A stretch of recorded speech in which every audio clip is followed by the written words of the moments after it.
Chewie. A little.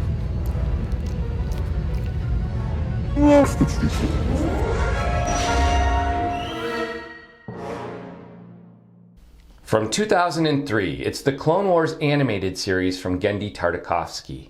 Now this is available through Disney Plus in their vintage Star Wars collection. And I watched these when they first came out. This was introduced on the Cartoon Network in very short segments, sometimes 3 minutes long. And it took place between Attack of the Clones and Revenge of the Sith in the Star Wars timeline, but it also took place between the release of those two films. So it was to fill in the gaps because truly in the movies, we never get to see the Clone Wars. And this was our introduction to what the Clone Wars looked like.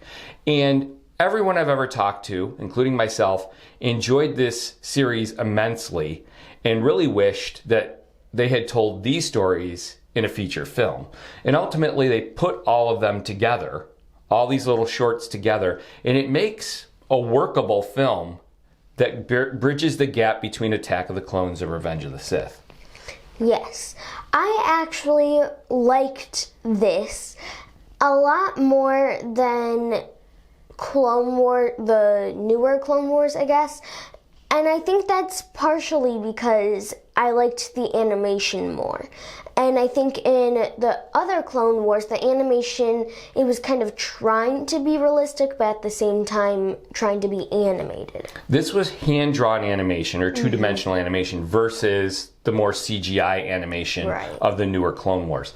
Now, initially, when they were bringing out the newer Clone Wars, it was not supposed to erase this Clone Wars from canon, although it kind of did as it went.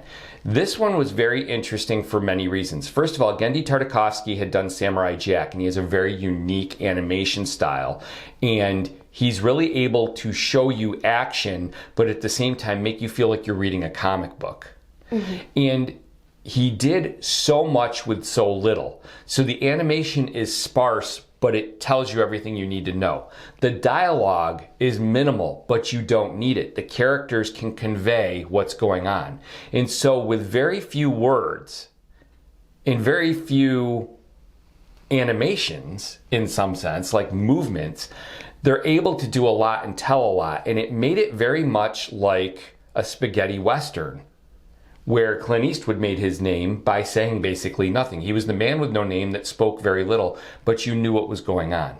But this series for me filled in a lot of the blanks, especially with Anakin. We get to see Anakin as a hero here, which we never really get to see in the films. And the other Clone Wars did that as well, and brought in the character of Ahsoka, which was a really valuable addition to the Star Wars universe. It's just a shame that they couldn't have found a way to incorporate this still into the canon, in my opinion. Yes, I do think that this is different, but it's kind of cool to see how you can break the Clone Wars down into like a movie, I guess, or you can stretch it out into a long series. Yes, because the second series, the one that's the 3D animation, really goes into the politics and the nooks and the crannies of the Star Wars universe. This one was more of a bridging story between the two films. And as such, it tells you a lot. Here we learn how Anakin got the scar on his face. We learn how he winds up with R2-D2. We find out why he had the braid and what happens to the braid and where that went. Also, the end of this series works itself right into the opening frames of Revenge of the Sith. And in that way, it's very much like James Luceno's book, Labyrinth of Evil. There's some slight differences, but for the most part, it involves this chase through the basement of Coruscant, basically the underworld of Coruscant, where they're trying to rescue the Chancellor, who will become the Emperor, from the enemy, which is actually his ally. And we get a better understanding of that. And in both the book and in this series, they deal with that slightly differently. But obviously it was Lucas's intention to have aspects of that be the storyline, as opposed to us just jumping into Revenge of the Sith and the Chancellor has been captured. While that works as a Saturday matinee serial, from the old days, which is what Star Wars was supposed to be. You jump right into the middle of the plot line and you're caught up by the opening scroll. So that made sense. This did fill it in, but it didn't fill it in a way that was objectionable. You didn't get too much information. When we talk about the film Solo, we're getting a lot of backstory on Han Solo, which I don't necessarily want. He's more effective as a mysterious character that we meet for the first time in the cantina at Star Wars in A New Hope. Here, this backstory was interesting because it really involved how this happened, and it wasn't one of these things that ruined the magic for me. So I really like the series. It's really, even though it's not considered canon anymore, I still think it's required viewing for Star Wars fans personally. Yes, I agree. I really like how it did lead in to Revenge of the Sith. Yes, I liked how it leaned into that. And I also liked how the characters were the same and they had the same personality. I think the only one I would say was a little bit different is Obi-Wan. I think he talked differently than he would. But other than that, I actually did really like how they did this. I agree. We got to see some of the other characters, and they got to take center stage, such as Mace Windu, and some of the other Jedi that don't get enough screen time because there just isn't enough screen time in the film. So we get to focus on them a little bit.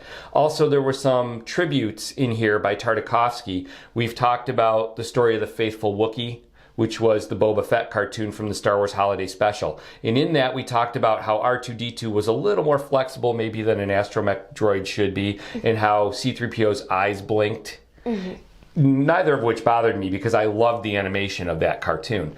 In this series, Genndy Tartakovsky made the droids look similar to the way they looked in the story of the Faithful Wookiee, and that was on purpose as a nod to that cartoon. And this was the animation style that I really like for Star Wars, this two-dimensional animation, and I wish they'd gone this way with the full Clone Wars series, with Ahsoka, because I just like the old-fashioned gritty aspect of the 2D animation. It just, I don't know, because of the way I grew up with this type of animation in other, not just Star Wars, with other stories, it just speaks to me on a level that the other doesn't. It's more personal.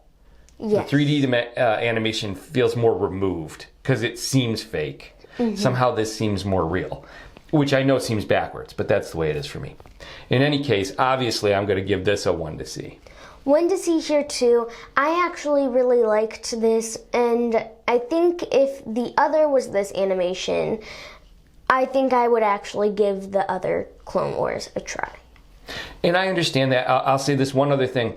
The fact that they used John Williams' music here, and it was more in tune with the films as far as structure and the way it was presented, makes it fit with those films a little better than the other Clone Wars series where they were doing the newscaster intros and they changed the music around. So this one has a better fit. I love both Clone Wars series. I just really, there's a special place for me for this one because of how it rolled out, what it was, and what it did for the Star Wars universe at the time. So, see what I did there? Oh, Daddy.